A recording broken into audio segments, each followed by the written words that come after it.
Assalamu alaikum students and welcome to part 4 of external influences on consumer behavior. In this part we will discuss a very important reference group that have an influence on how consumers behave or on the consumer behavior of individual, and these are the families. How do we define a family? Basically अगर आप family को define करना चाहें तो आप कह सकते हैं कि two or more persons who are either related by some blood relations, by marriage contract, or through some adoption process, and they are residing together. Obviously residing together is one of those factors जो probably ज़रूरी नहीं होता कि हर situation में residing together ही हो रहा होता है, लेकिन if they get the chance, ठीक है, तो वो इकट्ठे रहने को प्रिफर करते हैं. अदरवाइज ऑब्वियसली फैमिलीज जो हैं वो स्प्लिट भी हो सकती हैं. हस्बैंड और वाइफ कहीं दूसरी जगहों पे जॉब, या हस्बैंड किसी और जगह पे जॉब कर सकता है. नॉर्मली जब हम फैमिली की बात करते हैं तो एक टाइप होती है हमारी न्यूक्लियर फैमिली. ठीक है, न्यूक्लियर फैमिली हम उस फैमिली को कहते हैं कि जो जिसमें जो मतलब थोड़ा छोटा साइज होता है, मैरिड कपल होता है, और वो या तो वो अकेले होते हैं, ठीक है, उनके कोई बच्चे नहीं होते, या फिर उनके वन और मोर चिल्ड्रन होते हैं, यानी कि अपने बच्चों के साथ जब फैमिली के साथ एक कपल रहता है तो वो एक न्यूक्लियर फैमिली कहलाता है. उसके बाद कंसेप्ट आ जाता है एक्सटेंडेड फैमिली का. एक्सटेंडेड फैमिली का मतलब यह है कि न्यूक्लियर फैमिली रह रही है या तो किसी ग्रैंड पेरेंट के साथ, या दोनों ग्रैंड पेरेंट्स के साथ, या सिबलिंग्स के साथ, ठीक है, या फिर किसी और रिलेटिव के साथ जो एक ही छत के नीचे रह रहे हैं, एक ही हाउस होल्ड में रह रहे हैं, तो उनको हम कहेंगे एक्सटेंडेड फैमिलीज. अब पाकिस्तान में ये सिस्टम है कि एक्सटेंडेड फैमिली एक प्रेवलेंट सिस्टम और हमेशा से चला आ रहा है. इकट्ठे रहने को लोग प्रेफर करते हैं. ज्यादातर चांसेस में ये होता है कि इवन मैरिड जो हैं सन्स जो वो हैं वो अपने पेरेंट्स के साथ ही रह रहे होते हैं एक ही हाउस में. और जो मैरिड फीमेल्स होती हैं वो अपने हस्बैंड के हाउस में मूव कर जाती हैं जो खुद अपने पेरेंट्स के साथ रह रहे होते हैं. और समटाइम्स ऐसे भी होता है कि आपके ब्रदर्स भी एक ही हाउस में होते हैं, सिस्टर्स भी एक ही हाउस में हो, समटाइम्स पॉसिबिलिटी हो सकती है हो. तो ये एक extended family system prevalent Pakistan में. But as urbanisation is increasing, ज़्यादा ज़्यादा लोग अर्बन एरियाज में मूव कर रहे हैं, तो न्यूक्लियर फैमिली का जो कॉन्सेप्ट है वो भी ज़्यादा प्रेवलेंट होता जा रहा है, और slowly Pakistan society is moving towards a nuclear setup. Families का कंज्यूमर बिहेवियर में क्या रोल है, उससे पहले we need to understand the concept of socialization. Socialization basically refers to the process of teaching people how to behave in a way that is acceptable to the society. अगर marketing के context में देखा जाए तो family is a very important role to play in socialization of other family members, young children से लेके adult तक. अच्छा, अब इस प्रोसेस में होता क्या है कि हम बच्चों को, यानी फैमिली एक बच्चों को वो बेसिक वैल्यू सिखाती है, वो मोड्स ऑफ बिहेवियर सिखाती है जो किसी भी कल्चर से कंसिस्टेंट है, यानी उसमें एक्सेप्टेबल है. ये क्या क्या चीजें हो सकती हैं, जैसे इसके अंदर मोरल प्रिंसिपल्स जी, क्या ठीक है क्या गलत है, किसके साथ कैसे बात करनी है, किसी के साथ कैसे मिलना है, सेम जेंडर के लोगों के साथ कैसे मिलना है, अदर जेंडर के साथ कैसे, सेम एज के लोगों के साथ कैसे, अदर जो एज है, जो सीनियर्स हैं, जो जूनियर्स हैं, उनके साथ कैसे मिलना है. ठीक है, फिर इंटरपर्सनल स्किल्स वो सिखाए जाते हैं. आम बोलचाल के तरीके, लैंग्वेज के तरीके, कौन से वर्ड्स अप्रोप्रिएट हैं, कौन से वर्ड्स अप्रोप्रिएट नहीं हैं, ड्रेसिंग के तरीके, फिर ग्रूमिंग स्टैंडर्ड्स हैं, फिर मैनर्स हैं, बात किसी के सामने कैसे बैठना है, किससे कैसे बात करनी है. उसके बाद फिर सूटेबल एजुकेशनल और ऑक्यूपेशनल करियर गोल्स क्या हैं. अब वक्त के साथ देखा जाए तो पेरेंटल सोशलाइजेशन रिस्पॉन्सिबिलिटीज बढ़ती जा रही हैं all over the world, even ये बढ़ती जा रही हैं. उसकी वजह ये है कि अब पेरेंट्स ये फील करते हैं कि उनके बच्चों को दूसरे बच्चों से आगे निकलना है. कंपटीशन जो एक पैदा हो गया because of low employment opportunities, यानी इतने आराम से जॉब्स नहीं मिलती, पैसे कमाना या जॉब या प्रोफेशनल लाइफ में जाना मुश्किल हो जाता है.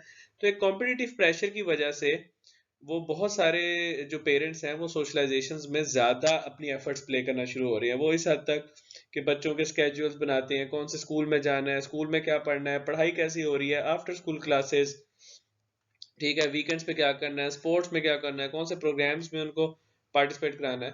तो इस हद तक ये चीजें चल रही हैं कि अब बच्चों के पास जो सोशलाइजेशन है वो ज्यादा इन्फ्लुएंस होता जा रहा है पेरेंट्स का। ठीक है, और साथ साथ जो है वो ऑनलाइन सोशल नेटवर्क्स का बहुत ज्यादा इसमें इन्फ्लुएंस हो रहा है। ठीक है, तो ये एक अपॉर्चुनिटी होती है मार्केटर्स के लिए कि वो बच्चों और ब्रांड के दरमियान एक रिलेशनशिप इस तरह पैदा करें कि उनके पेरेंट्स को लगे कि ये जो ब्रांड है ये ज्यादा फायदेमंद है अगर बच्चों को हम उसको इस्तेमाल कराएं।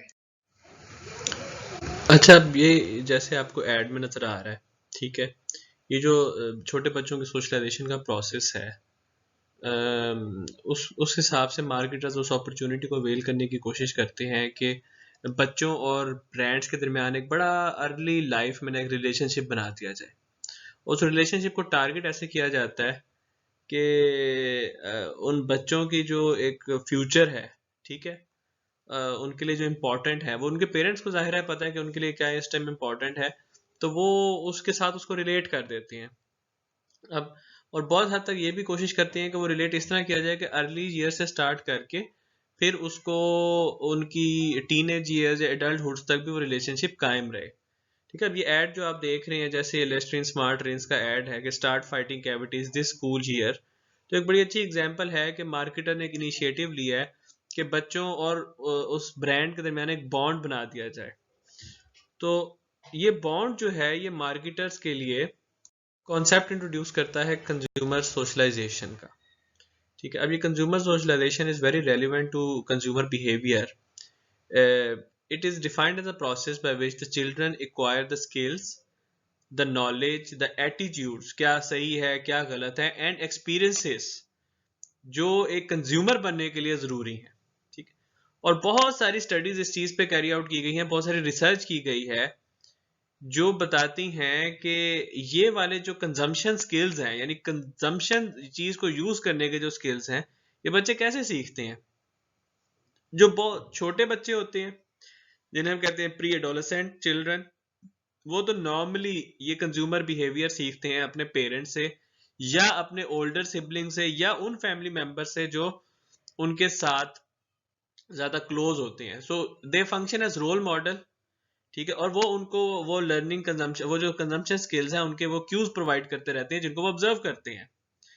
अच्छा, जितना छोटा बच्चा होगा उतना ही वो अपनी फैमिली मेंबर को as a reliable source of information consider करेगा, इवन एडवर्टीजमेंट से भी ज्यादा। यानी अब जैसे मैं अपनी एग्जांपल देता हूँ कि मेरे बच्चे अगर हम एड्स देख रहे हैं तो मैं उनको समझाता हूँ कि बेटा ये एड सिर्फ ये एक जिसे कहते हैं चमकीला किस्म का एड है जिसमें उसने कार्टून कैरेक्टर्स डाल दिए तो आपको अच्छा लग रहा है। At the back end I would not recommend this product to you. ठीक है, ये आपकी हेल्थ के लिए बेहतर नहीं है या इसका अल्टरनेटिव जो है वो ज्यादा बेहतर अवेलेबल है। या इवन छोटे बच्चों को प्राइसिंग की शायद इतनी समझ नहीं आती, लेकिन उनको उस बात की समझ आती है कि जो उनको उनके वो लोग बता रहे हैं जो उनके लिए ऑलरेडी रोल मॉडल की हैसियत रखते हैं, और ज्यादातर सूरत हाल में वो पेरेंट्स होते हैं या ओल्डर सिबलिंग्स होते हैं। जैसे जैसे टीन एज में जाता है बच्चा या अडोलेसेंट में जाता है, यानी टीन एज के बाद की जो होती है स्टेज जब अडल्ट से पहले, तो उसमें ज्यादा इन्फ्लुएंस होना शुरू हो जाता है उसके पीयर्स का। ठीक है, यानी उसके फ्रेंड्स का। तो रिसर्च ने ये बताया है कि वो बच्चे, छोटे बच्चे ऐसे एड्स को ज्यादा पसंद करते हैं जिसमें जो मेन कैरेक्टर है वो एक पेरेंटल रोल में आए। ठीक है, और कई टीन्स जो हैं वो चीजों को स्पेसिफिकली यूएसए में ज्यादा ये चीज है कि जो टीन्स हैं वो ऐसे एड्स को ज्यादा पसंद करते हैं जिनको उनके पेरेंट्स डिसअप्रूव कर रहे हो। ठीक है, तो ऐसी प्रोडक्ट्स को भी ज्यादा पसंद करते हैं उनके पेरेंट्स डिसअप्रूव कर रहे हो, क्योंकि ये एक ऐसी एज होती है जिसमें समटाइम्स जो बच्चे हैं वो अपने पेरेंट्स से अगेंस्ट चलना ज्यादा पसंद करते हैं। वो समझते हैं कि ये उनके बड़े होने की एक निशानी है। साथ ही कॉन्सेप्ट आ जाता है सोशलाइजेशन एजेंट का। अब सोशलाइजेशन एजेंट वो बंदा या वो ऑर्गेनाइजेशन है जो सोशलाइजेशन प्रोसेस के अंदर ज्यादा इन्वॉल्व है, ज्यादा स्ट्रॉन्ग हैसियत रखती है, ये रखता है बिकॉज कि उसकी जो इंडिविजुअल जिसने सोशलाइज होना है उसके साथ फ्रीक्वेंसी मिलने की ज्यादा है, और उसके हाथ में रिवॉर्ड्स एंड पनिशमेंट्स हैं जो उस इंडिविजुअल को दे सकता है। अब यहाँ पे ये देखा गया है कि जो मदर्स हैं वो अक्सर ज्यादा स्ट्रॉन्ग कंज्यूमर सोशलाइजेशन एजेंट के तौर पे काम करती हैं as compare to their husbands. क्यों? क्योंकि वो बच्चों के साथ ज्यादा इन्वॉल्व होती हैं, स्पेसिफिकली इन ईस्टर्न कल्चर्स। ठीक है। और वो जो कमर्शियल मैसेजेस आ रहे होते हैं, जो एडवर्टीजमेंट्स आ रहे होते हैं, उनके और बच्चों के एक्सपोजर में एक मीडिएटर का काम करती हैं। यानी कि अक्सर बच्चे with approval of their mothers and even fathers उन एडवर्टीजमेंट मैसेजेस को इंटरप्रेट कर रहे होते हैं जिस हिसाब से वो, अब आप अगर टीवी देख रहे हैं, साथ बच्चे बैठे हुए हैं, आप उस एडवर्टीजमेंट मैसेज को इंटरप्रेट करेंगे। ठीक है, आप कहेंगे ओ बिल्कुल ये यार ऐसे ही ड्रामा है, असल में चीज ऐसे नहीं होती, तो बच्चे उस चीज को अपने जहन में बिठा लेंगे। साथ साथ वो उनके लिए जाहिर है गेटकीपर का काम भी कर रहे हैं। क्यों?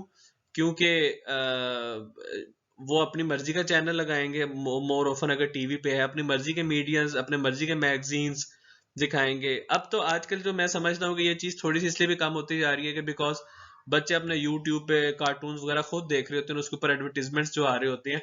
लेकिन मोर एंड जैसे मेरी अब आदत है कि एडवर्टीजमेंट आए तो मैं फॉरन स्किप ऐड करता हूँ, एडवर्टीजमेंट नहीं देखता। तो मेरे बच्चों को भी अभी आदत हो गई है कि 3 सेकंड जैसे ही गुजरे और स्किप ऐड के ऑप्शन हो, वो फॉरन यूट्यूब पे स्किप ऐड करते हैं।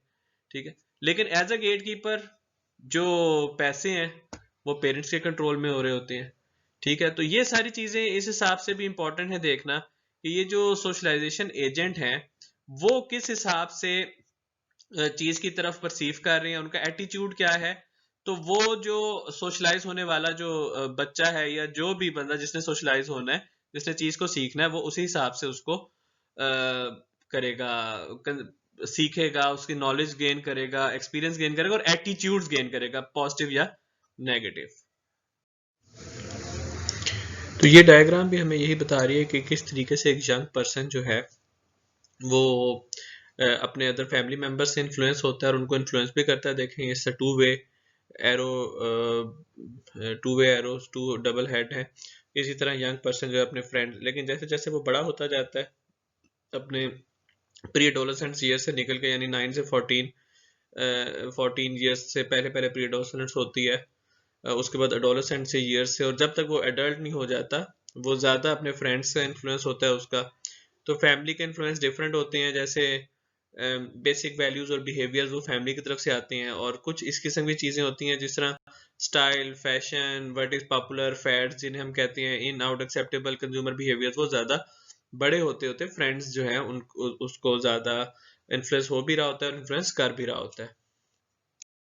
आजकल जो मार्केटर्स हैं वो स्पेसिफिकली अगर इंडियन सब कॉन्टिनेंट की बात की जाए, जिसमें पाकिस्तान इंडिया दोनों ही शामिल हैं, इवन बांग्लादेश भी है, वो इस कॉन्टेक्स्ट में जो मार्केटर्स हैं वो मदर्स और वाइफ यानी लेडीज ऑफ द फैमिली जो हैं उसका स्टीरियोटाइप बहुत ज़्यादा इस्तेमाल करते हैं, ताकि ब्रांड्स को क्रिएट किया जाए, उनको नर्चर किया जाए, लोगों में ब्रांड एसोसिएशन जो है वो इंक्रीज की जाए।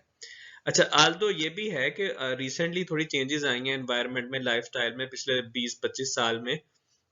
लेकिन जो मदर का कॉन्सेप्ट है ना वो इंडियन फैमिलीज में बहुत ज़्यादा है, और वो तकरीबन तमाम सोशो इकोनॉमिक क्लासेस में भी और वेरियस सब कल्चर्स में वो एग्जिस्ट करता है। ठीक है। वो एक बड़ा, mother is very instrumental as a socialization agent, जो बच्चों के टेस्ट और प्रेफरेंसेस को डेवलप करती है। ठीक है। और इवन यहाँ के इंटरजनरेशनल इम्पैक्ट है उसका, जनरेशन नस्लों पे भी ना एक मदर का इम्पैक्ट होता है। और दूसरी बात ये है कि जो मैरिड डॉटर्स होती हैं वो अपने मदर्स को फॉलो करने की कोशिश करती है जब वो एक नए घर में जाती हैं। ठीक है। तो इस हिसाब से आपने बहुत सारे ब्रांड्स, आप बहुत सारे एड्स देखते होंगे, जैसे डिटर्जेंट्स हैं, सर्फ एक्सेल हो गया, या फिर आप इस तरह की चीज़ें जैसे हॉर्लिक्स हो गया, जैसे माइलो हो गया। ठीक है। लाइफ बॉय हो गया, शैम्पूज हो गए, फ्लोर क्लीनर्स हो गए, सूप हो गया, जॉनसन एंड जॉनसन के जो प्रोडक्ट्स हैं वो हो गई, लिवर ब्रदर्स की जो प्रोडक्ट्स हैं वो हो गई, टूथपेस्ट हो गई। तो उसमें यही दिखाया जा रहा है कि the mother of the lady of the house is very instrumental. ठीक है। और एज अ मदर भी और फिर एज अ वाइफ भी वो बहुत ज्यादा उसके ऊपर फोकस है, और फिर as a daughter in law भी बड़ा उसका एक आप एड्स में आप देखते हैं। ठीक है। तो वो सारी चीजें जो हैं वो मार्केटर्स उसको यूज करें, यानी इसको हम कहते हैं using the stereotyping in creating in the marketing efforts. तो ये जो सोशलाइजेशन प्रोसेस है ना, ये ब्रांड्स, ये अपॉर्चुनिटीज बड़े प्रोवाइड करता है ब्रांड्स के लिए कि जी मार्केटर्स इसको एक्सप्लॉइट कर सके। कुछ चीजें ऐसी भी होती हैं जैसे आप जिसको हम कहते हैं नॉस्टैल्जिक होती हैं, या आप उनको यूज करते हैं और आपके जहन में ना वो आपने बचपन में देखी होती है और आपके जहन में बैठ जाती है, और वो ऐसी चीज है जो हर एज ग्रुप में इस्तेमाल होनी है, जैसे लक्स। ठीक है, अब बहुत अरसे से हम लक्स का सुनते आ रहे हैं, और अभी भी जब हम लक्स हम जाते हैं मार्केट में और लक्स का साबुन हमें नजर आता है तो उसमें एक सी तरफ एक अट्रैक्शन जरूर होती है। अच्छा, अब ये एक और बात है कि हम उसको परचेज कर रहे हैं या नहीं कर रहे हैं, हमने अपनी चॉइस चेंज कर ली है, क्योंकि जाहिर है जो उसके कंपेटिटर्स हैं जैसे सेफ गार्ड है, लाइफ बॉय है।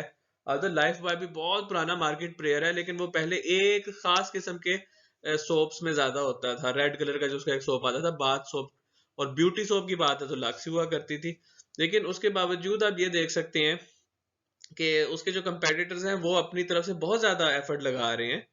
ठीक है, लेकिन डेटोल या फिर क्या कहते हैं लक्स जो है उसका ज्यादा इम्पैक्ट साबन में है।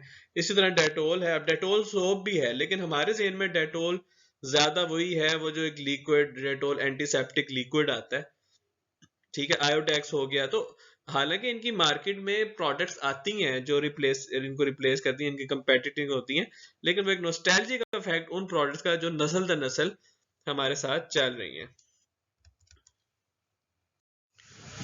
मार्केट रिसर्चर्स की हमेशा आदत होती है कि वो जब भी कुछ रिसर्च करते हैं तो वो चीज़ों को कैटेगराइज कर देते हैं, ताकि जो मार्केटर्स हैं जो प्रैक्टिकली मार्केटिंग कर रहे हैं वो जब स्ट्रेटजी बनाने लगें तो उस कैटेगरी में से कुछ सेगमेंट अगर बनाना चाहें या उस कैटेगरी के कस्टमर्स को आइडेंटिफाई करना चाहें तो आराम से उस चीज़ को अपने यानी उनको बहुत ज़्यादा भी डिटेल में चीज़ें ना पढ़नी पड़े, वो उन कैटेगरीज को पिकअप ईजिली कर लें। तो यहीं से देखेंगे, ये जो टेबल आपके सामने है ये बता रहा है कि किस तरीके से हम जो मदर्स की मार्केटिंग टू एटीट्यूड है टुवर्ड्स मार्केटिंग, हम उसको कैसे क्लासिफाई कर सकते हैं कि डिफरेंट सोशलाइजेशन स्टाइल्स जो है वो मदर में कौन कौन से हो सकते हैं। तो यहाँ पे देखें तो सबसे पहले हमें नजर आता है कि जी एक तो डायमेंशन है मार्केटिंग रिसेप्टिव मदर्स, यानी जो ज्यादा टुवर्ड्स जो भी आ रहा है उनको मैसेज मिल रहे हैं उसकी तरफ रिसेप्टिव हैं। और दूसरा है मार्केटिंग रेजिस्टेंट मदर, यानी उन मैसेजेस को वो बाउंस बैक करने की कोशिश कर रही हैं, उनकी तरफ वो तवज्जो करने की नहीं, उनको रेजिस्ट कर रही हैं किसी तरीके से। अच्छा, अब जो मार्केटिंग रिसेप्टिव है उसमें एक बैलेंसर है। ठीक है, बैलेंसर वो कौन सी ज्यादातर मदर्स होती हैं जो मैरिड होती हैं, उनमें करियर होता है, मल्टीटास्किंग की एबिलिटीज होती हैं, अपने बच्चों को पढ़ाती हैं। पढ़ाने का मतलब ये होता है कि सिखाती हैं कि how to be a good consumers. ठीक है, और अब बच्चों को एक्सपीरियंस करके उनको खुद इस तरफ ले जाके कि वो चीजें खरीदें, यानी उनको बाहर चीजें लेने भेज दिया या उनको कुछ जिम्मेदारी दे दी, उनसे उनको सिखाने के प्रोसेस से गुजारती हैं। अच्छा, फिर नर्चरर मदर्स होती हैं। ठीक है, अब नेचुरल मदर्स वो हैं कि जो अपनी फैमिली का ज्यादा ख्याल रखती हैं, पर्सनल इतना नहीं ख्याल रखती, और अक्सर अपनी डिजायर्स को सेक्रीफाइस करती हैं over and above her children. ठीक है, सेक्रीफाइस कर देती हैं ताकि बच्चों का और फैमिली का ख्याल रखें। ज्यादातर इस किस्म की मदर्स जो हैं वो वेल नोन कंपनीज और ब्रांड्स जो हैं उनको ज्यादा ट्रस्ट करती हैं। फिर एक दीवा है, नाम दिया उन्होंने, जो सेल्फ फोकस्ड होती हैं। ठीक है, दूसरों से टेंशन डिमांड करती हैं, कॉन्स्पेशियस कंज्यूमर्स होती हैं, यानी ज्यादा चीजें खरीदना पसंद करती हैं, अपने लिए चीजें खरीदना पसंद करती हैं, और अपने बच्चों को भी अपनी तरह ही देखती हैं, और बच्चों की जो डिमांड्स हैं उनको जल्दी फुलफिल कर लेती हैं ताकि बच्चे उनको ज्यादा तंग ना करें। तो ये भी एक अटेंशन है। फिर ये हो गए जो मार्केटिंग रेजिस्टेंट है। ठीक है, अब उसमें जो सबसे पहली कैटेगरी के आ जाती है वो प्रोटेक्टर। इनकम बहुत ज्यादा है, एजुकेटेड है, लेकिन वो बिला वजह चीजों पे स्पेंड नहीं करती। ठीक है, रैशनैलिटी को सामने रखती हैं, रिस्पॉन्सिबिलिटी को सामने रखती हैं जब शॉपिंग करनी है, और मीडिया के इन्फ्लुएंस को वो रिपेल करने की कोशिश करती है, यानी बहुत ज्यादा ये नहीं कि एड्स देखे और बस ये अभी चीज ले आओ। वो अपने पैसे को, अपनी इनकम को इस तरीके से बैलेंस करती हैं कि ओवर स्पेंडिंग ना हो। फिर स्ट्रगलर है। स्ट्रगलर्स की ये अनलाइक प्रोटेक्टर, स्ट्रगलर्स के पास पैसे नहीं है। ठीक है, और पैसे ना होने की वजह से वो बहुत कॉन्शियसली जो है वो शॉपिंग करते हैं बजट बना के, और उनकी ख्वाहिश जरूर होती है चीज खरीदने की, लेकिन वो बजट बना के और प्राइस देख के उन चीजों को ज्यादा परचेज करें, ये प्राइस कॉन्शियस भी ज्यादा होंगी। और बच्चों की बात बिला वजह नहीं मानती हैं, बल्कि कोशिश करती हैं कि ना ही माननी पड़े। फिर द स्टोइक हैं जो कल्चरली और सोशली आइसोलेटेड होती हैं, ठीक है, वो बहुत ज्यादा उनको नहीं इस चीज से परवाह होती कि चीज बाहर कौन खरीदा, ऑफनली ये चीजें खरीदती भी नहीं है। ज्यादातर इनका होता ही है कि जो हमने अपने घर का ख्याल रखना है, और बच्चों के साथ बहुत ज्यादा इंडल्ज नहीं होती उनकी उन एक्टिविटीज में कि वो क्या पसंद करते हैं और किस तरीके से वो चीजें खरीदती हैं। ज्यादातर इस इन ऐसी फैमिलीज में जो हस्बैंड्स होते हैं वो ज्यादा रोल प्ले करते हैं, जो बायर हैं या एज अ सोशलाइजेशन एजेंट, ठीक है। और बहुत परचेज करते हैं तो बहुत ध्यान से, बहुत देखभाल के ये परचेज करती है। तो ये जो 6 टाइप्स हैं ये हमें बताती हैं कि किस तरीके से हम even with in a segment हम फर्दर सेगमेंट्स क्रिएट करते हैं टू टारगेट, और फिर डिफरेंट स्ट्रेटजीज अडॉप्ट करते हैं कि अगर हमने फॉर एग्जांपल स्ट्रगलर को हमने करना है तो फिर वो तो प्राइस ही होगा, ठीक है। प्रोटेक्टर को हमने करना है तो फिर हमें स्पेसिफिकली क्वालिटी देख के चीज, क्योंकि उसके पास पैसा है लेकिन वो रिस्पॉन्सिबली उसको स्पेंड करना चाहती हैं। अच्छा, उसके बाद जो हमारे पास अगर फॉर एग्जाम्पल दीवा आ गई, उसके लिए तो बस चकाचौंध और खूबसूरती और ऐसी चीज के जो माशरे में बड़ी जिसको वाह वाह हो जाए उस किस्म की चीज हमने उसको ऑफर करनी है, ठीक है। जो बैलेंसर है उसके लिए भी यही है कि वो चीज तो खरीदेगी लेकिन वो भी देखभाल के और चीजों को बहुत हद तक उनकी जो क्या कहते हैं क्वालिटीज हैं, उनकी जो आपकी लाइफ में जो नीड को पूरा कर रही हैं और जो जेन्युइन नीड को पूरा कर रही हैं उसको ज्यादा अहमियत देंगी। इसी तरह जब हमने कहा कि जी मदर्स जो हैं वो as a socialization agent act करती हैं, ठीक है, और वो चाहती हैं कि उनके बच्चे जो हैं जैसे इस तरह की प्रोडक्ट यूज करें जो जिसमें शुगर कम हो और जो हेल्दी ज्यादा हो फॉर इंस्टेंस। अब ये बात भी है कि जो पेरेंटिंग स्टाइल है, अब सोशियोलॉजिस्ट ने पेरेंटिंग स्टाइल को तो पढ़ना शुरू किया था इन द सेंस के चिल्ड्रन डेवलप कैसे होते हैं, लेकिन मार्केटर्स ने फिर इसको अडॉप्ट कर लिया कि कंज्यूमर सोशलाइजेशन का प्रोसेस होता कैसे है, ठीक है। और फिर उन्होंने उसके अंदर 4 डायमेंशंस डेवलप की। वो डायमेंशंस ऐसे हैं कि एक तो डायमेंशन है परमिसिव वर्सेस रिस्ट्रिक्टिव एक एक्सिस पे, और दूसरे एक्सिस पे है very nurturing parents versus non nurturing parents. अच्छा, अब जो पेरेंट्स होते हैं वेरी नर्चरिंग और परमिसिव, ठीक है, वो इंडल्जेंट पेरेंट्स कहलाते हैं। अब ये जो इंडल्जेंट पेरेंट्स है ना, इनकी खसूसियत ये है कि ये पेरेंट्स जो हैं ये बच्चों के साथ इन टच रहते हैं। अच्छा, इनको एडवर्टीजमेंट का पता होता है, ये खुद भी फॉलो करते हैं और ये बच्चों से डिस्कस भी करते हैं और अक्सर बच्चों की रिक्वेस्ट जो है उसको मान भी लेते हैं। लेकिन इस बात में भी कॉन्शियस रहते हैं कि एडवर्टीजमेंट जो है उसको रेगुलेट होना चाहिए, ठीक है।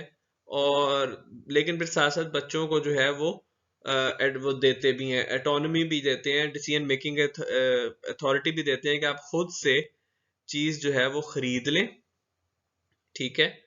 लेकिन साथ साथ उनको डिस्कस करते हैं, यानी इंटेलिजेंट हैं।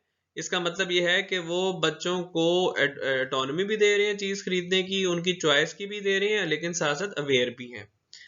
अच्छा, अगर देखा जाए तो परमिसिव और नॉट नर्चरिंग पेरेंट्स जो हैं वो एडवर्टीजमेंट के बारे में बच्चों से बात तो कर रहे हैं, ठीक है, लेकिन वो रेगुलेट नहीं कर रहे कि बच्चा क्या खरीदना चाह रहा है, वो उस बारे में इतना ज्यादा कॉन्शियस नहीं है। वो बच्चा कहेगा मैंने ये टॉफी लेनी है, वो नहीं देखेंगे कि बच्चा जो है वो कौन सी टॉफी ले रहा है, क्या ये सेहत के लिए ठीक भी है या नहीं। वो कहेंगे ओके तुम खरीद लो, तो वो इंटेलिजेंट नहीं है, वो निग्लेक्टिंग है। इसका मतलब है परमिसिव तो है, इजाजत तो दे रहे हैं, लेकिन वो ये नहीं देख रहे कि वो चीज जो है वो अगर बच्चा खुद खरीदना चाह रहा है उसे कहें ओके ये लो पैसे लो जाओ खरीद लो, लेकिन फिर देखेंगे नहीं कि बच्चा ठीक चीज ठीक लेके आया है कि नहीं, उसको समझाएंगे नहीं उस बारे में, तो वो नॉट नर्चरिंग एटीट्यूड हो जाएगा उनका। अच्छा, उसके बाद अगर पेरेंट जो है वो रिस्ट्रिक्टिव है, ठीक है, रिस्ट्रिक्टिव है लेकिन नर्चरिंग भी है, यानी कि वो बच्चे की सेहत का भी ख्याल रखना चाह रहा है, उसको सही परवरिश भी करना चाह रहा है, तो लेकिन वो रिस्ट्रिक्टिव है, वो परमिसिव नहीं है, वो रिस्ट्रिक्टिव। तो वो क्या करेगा कि एडवर्टीजमेंट का एक्सपोजर जो है उसको रिस्ट्रिक्ट करेगा, एडवर्टीजमेंट को सस्पिशियसली देखेगा, उसको फिल्टर आउट करने की कोशिश करेगा, इस बात पे वो फेवर करेगा जी एडवर्टीजमेंट को रेगुलेट करना चाहिए, क्या बच्चों को ऐड दिखा देते हैं, वो इन चीज़ों से उल्टी सीधी चीज़ें देखते हैं। ऑफन बच्चों के साथ बैठ के टीवी देखेंगे, अगर टीवी के एड्स हैं, अब तो खैर वो टीवी वाली बात इतनी रही नहीं है, लेकिन फिर भी चूंकि TV still the most popular medium, with the time digital media जो है वो ज्यादा सामने आ रहा है, लेकिन अभी भी टीवी एड्स जो हैं वो बहुत ज्यादा पार्ट प्ले करते हैं। ठीक है, बच्चों के साथ वो डिस्कस भी करेंगे, लेकिन वो जाहिर है बच्चों को फ्री हैंड नहीं देंगे चीजें खरीदने में। अगर नॉट नर्चरिंग है और रिस्ट्रिक्टिव है तो फिर अथॉरिटेरियन, नर्चरिंग है रिस्ट्रिक्टिव है अथॉरिटेटिव, नॉट नर्चरिंग है रिस्ट्रिक्टिव तो अथॉरिटेरियन पेरेंट्स होंगे। अब जो अथॉरिटेरियन पेरेंट्स है ना, वो बस बच्चों के ऊपर सख्ती ही करेंगे, वो चाहेंगे कि बच्चे जो वो कहें वही चीज खाएं, जो वो कहें वही चीज खरीदें, खुद से फैसला ना करें, हमेशा बच्चों को रोक के रखने की, बाहर के एक्सपोजर से बचा के रखने की, और उनका एडवर्टीजमेंट की तरफ बहुत नेगेटिव एटीट्यूड होगा। और बच्चों की किसी भी किस्म की जो डिमांड है उसको बहुत मुश्किल है, बच्चा रो पिट जाए तो शायद मान ले, लेकिन बहुत मुश्किल है कि वो बच्चों की इस डिमांड को इस पे यील्ड करें। अब बात ये होती है कि जाहिर है डिफरेंट किस्म के पेरेंट्स होते हैं, डिफरेंट किस्म की उनकी जो है वो पेरेंटिंग स्टाइल होता है, उसका ऑब्वियसली एक बच्चा एक सोशलाइजेशन कैसे हो रही है, कैसे चीज सीख रहा है, उसके ऊपर इसका इम्पैक्ट जरूर पड़ता है। इसी तरह ये ऐड देख लें कि कैसे उन्होंने सोशलाइजेशन एजेंट जो मदर को एडवर्टीजमेंट में यूज़ किया है। अब ऑब्वियसली बच्चे जो हैं उसके साथ अपने आप को रिलेट कर रहे हैं, साथ पेरेंट्स भी रिलेट कर रहे हैं कि ये जो ड्रिंक है ये लेस शुगरी ड्रिंक है और ये ज़्यादा हेल्थी है। ज़ाहिर है पेरेंट्स तो हमेशा यही चाहेंगे ना कि हेल्थी प्रोडक्ट मिले उनके बच्चों को, ताकि उनके डॉक्टर के पास न ले जाना पड़े, उनकी इंटेलिजेंस इंक्रीज हो, उनकी सेहत ज़्यादा बेहतर रहे। ये एज आप सोशलाइजेशन एजेंट को एडवर्टीजमेंट में भी इस्तेमाल कर सकते हैं, यानी ऐसा रोल मॉडल जिससे बच्चे अपने आप को रिलेट कर रहे हैं। फैमिली के कॉन्टेक्स्ट में मार्केटिंग रिसर्चर्स ये भी स्टडी करते हैं कि एक स्पाउस का रिलेटिव इन्फ्लुएंस कंजम्पशन पैटर्न में या कंजम्पशन डिसीजन मेकिंग में क्या होता है। अच्छा, कुछ ऐसी प्रोडक्ट्स होती हैं जिसमें हस्बैंड डोमिनेंस ज़्यादा होती है। अच्छा, ये बात दो तरीकों से भी हमें समझनी है कि एक तो ये डिपेंड करता है प्रोडक्ट या सर्विस की कैटेगरी पे, ठीक है, या फिर ये डिपेंड करता है उस कल्चर पे बहुत हद तक। ठीक है, जैसे हमने कहा था कि मैस्कुलिन कल्चर्स होते हैं, फेमिनिन कल्चर्स होते हैं, या मेल डोमिनेंस होती है कल्चर में या फीमेल डोमिनेंस होती है, तो उस हिसाब से भी हमें देखना होता है, या फिर किसी हाउस होल्ड में डोमिनेंस किसकी है।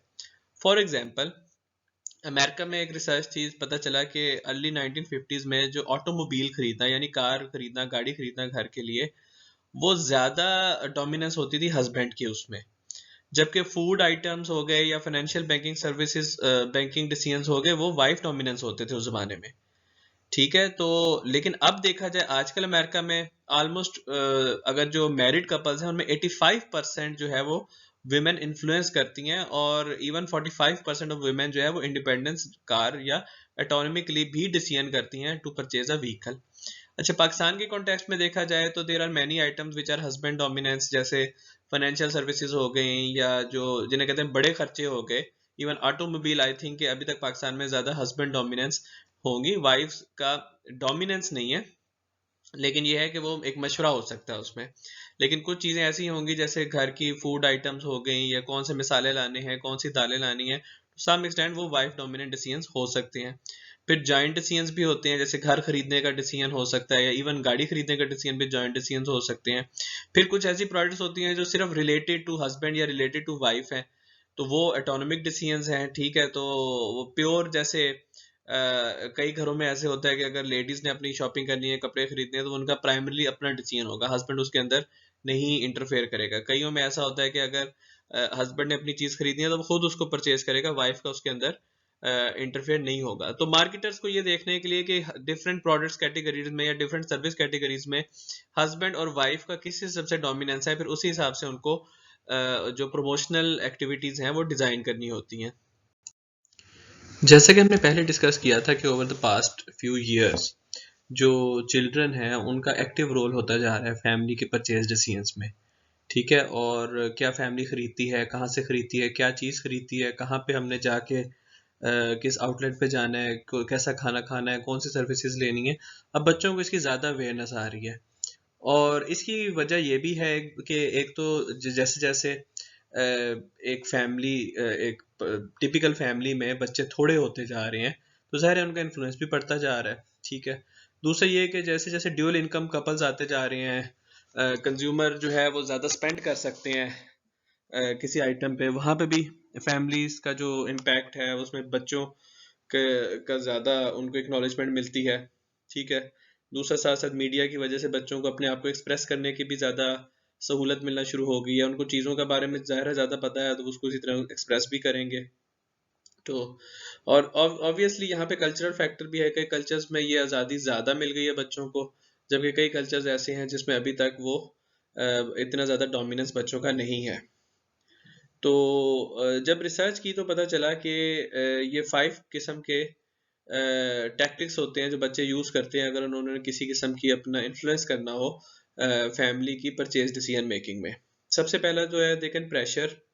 ठीक है। ये एक बड़ा टिपिकल टैक्टिक है जिसमें बच्चा अपनी जिसे कहते हैं जिद करता है, डिमांड करता है, धमकी देता है कि मैं ये हो जाएगा, ये कर लूंगा, रोते हैं शुरू कर देता है। ठीक है। उसके बाद एक्सचेंज है। ये एक ऐसा टैक्टिक है जिसमें बच्चा कहता है कि मैं, आप मुझे ये चीज़ ले दें तो मैं ये कर लूंगा, पढ़ाई कर लूंगा।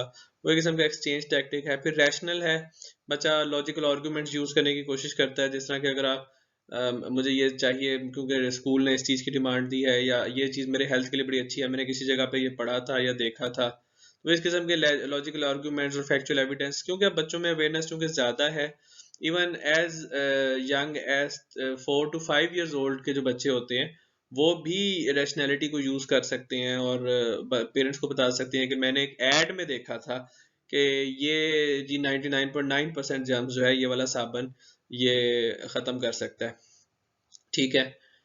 फिर ये है कि कंसल्टेशन का मोड में है कि बच्चे ने अगर खुद से कोई चीज़ खरीदनी हो और वो चाहता हो कि मैं पेरेंट्स जो है वो मुझे बताएं कि मैंने ये चीज़ कैसे खरीदनी है, या पेरेंट्स कोई चीज़ खरीदने लगे हैं तो बच्चा उनको मशवरा देता हो कि जी ये वाली चीज़ आप ले लें। अच्छा, उसके बाद है इनग्रेडिएशन। ठीक है।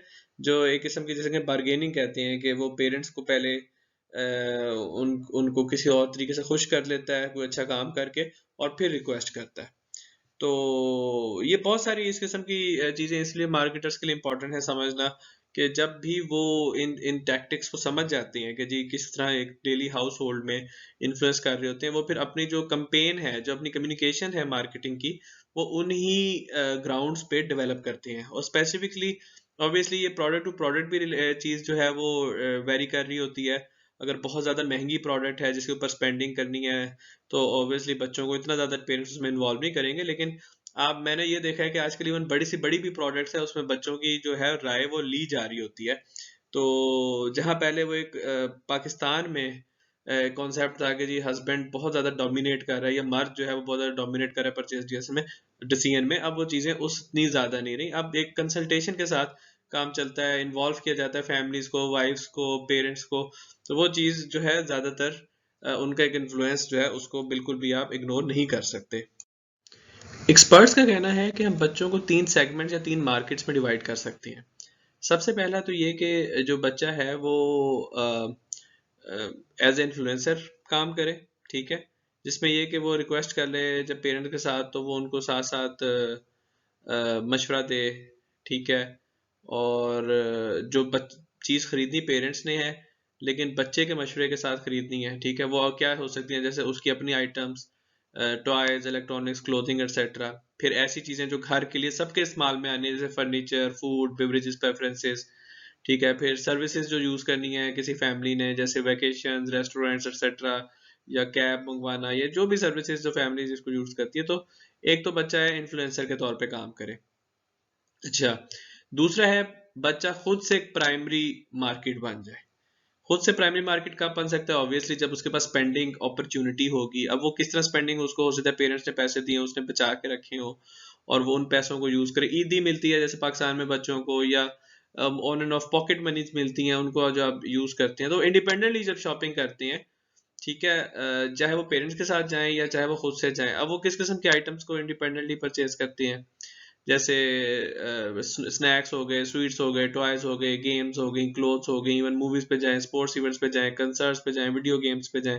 ऑब्वियसली विद द टाइम जब वो जैसे जैसे बड़े होते जाती हैं, ये आइटम्स थोड़ी चेंज होती जाती हैं, छोटे होते हैं तो आइटम्स थोड़ी डिफरेंट होती हैं, डिफरेंट सोशल स्टेटस में ये आइटम्स डिफरेंट होंगी, डिफरेंट परचेजिंग पावर है वो उस हिसाब से आइटम्स होंगी। कहीं पे किसी घर में पॉकेट मनी जो है वो शायद 100 रुपया मिलती है, और किसी घर में पॉकेट मनी जो है शायद वो 1 लाख रुपया मिलती हो। तो ये डिफरेंट होता है ऑब्वियसली।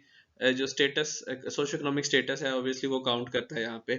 फिर तीसरा जो रोल हो सकता है वो है children as a future consumers. ठीक है, उसमें यह है कि वो फ्यूचर की प्लानिंग शुरू करना शुरू कर दे कि जब जब वो बड़ा होगा तो वो क्या चीज खरीदेगा। और ये एक तरीका होता है कि बच्चों के साथ आप एक लॉन्ग टर्म रिलेशनशिप बनाएं। For example, my son is very much interested in Apple products. अच्छा, हालांकि उसको मैं समझा रहा हूँ कि भाई I am using Android, but due to some reason, ठीक है, is interested in Apple products, as a future influencer भी बड़ा काम कर सकते हैं। Family influence on consumer behaviour में फैमिली लाइफ साइकिल एक बड़ा इंपॉर्टेंट टॉपिक है। फैमिली लाइफ साइकिल बेसिकली वो लाइफ स्टेजेस रिप्रेजेंट करती है जो एक फैमिली डिफरेंट एक टिपिकल स्टेज सिस्टम गुजर रही होती है। अच्छा, इसके अंदर बहुत सारे वेरिएबल्स इन्वॉल्व हो जाते हैं, जैसे मैरिटल स्टेटस, फैमिली का साइज, फैमिली मेंबर्स की एज, ओल्डेस्ट चाइल्ड की एज, यंगेस्ट चाइल्ड की एज। अच्छा, जो head of the house hold है उसकी एम्प्लॉयमेंट क्या है, वो क्या कौन सी जॉब कर रहा है, या अर्निंग उसकी कहाँ से हो रही है। ठीक है, और फिर हम एक फैमिली को एक टिपिकल स्टेज के अंदर जो है वो उसको डिवाइड कर देते हैं। ठीक है, और फिर हम ये देखते हैं कि उसके पेरेंट्स की एज और उनकी जो डिस्पोजेबल इनकम है वो कितनी है। ठीक है, वो उस साइकिल में से फिर हम उसको डिटरमिन करने की कोशिश करते हैं। तो सबसे पहले जो स्टेज आती है दैट इज बैचलरहुड। अच्छा, बैचलरहुड का मतलब ये है, ऑब्वियसली एक सही प्रॉपर फैमिली तो नहीं, यहाँ पे जो हमने डेफिनेशन फैमिली की डिस्कस की थी वो एस्टेब्लिश हो रही, लेकिन ये वो यंग मैन और वीमेन हैं जो एजुकेटेड हैं और उनकी इनकम है, और वो अब अपना घर छोड़ के एक नया घर स्टैब्लिश करने के काबिल हैं। ऑब्वियसली पाकिस्तान में अभी वो कल्चर नहीं उतने उस तरीके से आया, लेकिन बहुत सारे ऐसे बैचलर्स हैं जो अपने घर से दूर जॉब कर रहे होते हैं, और अभी उनकी शादी नहीं होती, उनके पास बड़ी डिस्पोजेबल इनकम होती है खर्च करने के लिए, खाने पीने पे या कपड़ों पे, ट्रैवलिंग पे, एंटरटेनमेंट्स पे। ठीक है, तो ये एक पहली स्टेज है। और यहाँ पे जो मार्केटर्स हैं उनको, वो जो अपने पेरेंट्स के साथ रह रहे होते हैं से सिंगल बैचलर्स, और वो जो नहीं रह रहे होते हैं उनके दरमियान में डिफरेंशिएट भी करना आना चाहिए, ताकि क्योंकि जो पेरेंट्स के साथ रह रहे होते हैं उनके पास इतनी डिस्पोजेबल इनकम नहीं होती जितनी उनके पास हो सकती है कि जिन्होंने पेरेंट्स को छोड़ के अलहदा रह रहे हो। और इन अ सेंस डिस्पोजेबल इनकम के साथ साथ उनकी डिसीजन मेकिंग भी उनके अपने हाथ में होती है। अच्छा, सेकंड जो स्टेज है दैट इज हनीमूनर्स। हनीमूनर्स वो यंग और न्यूली मैरिड कपल्स हैं, ठीक है, जिनके अभी बच्चे नहीं हुए, अभी वो बस सिर्फ उनकी मैरिज मैरिज हुई है।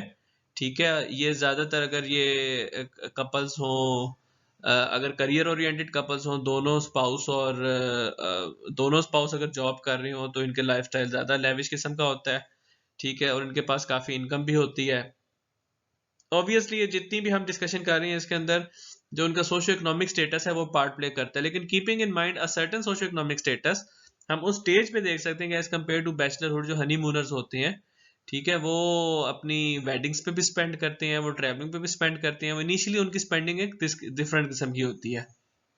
और अगर हस्बैंड और वाइफ दोनों वर्क कर रहे हो तो ऑब्वियसली उनके पास भी डिस्पोजेबल इनकम भी ज्यादा होती है।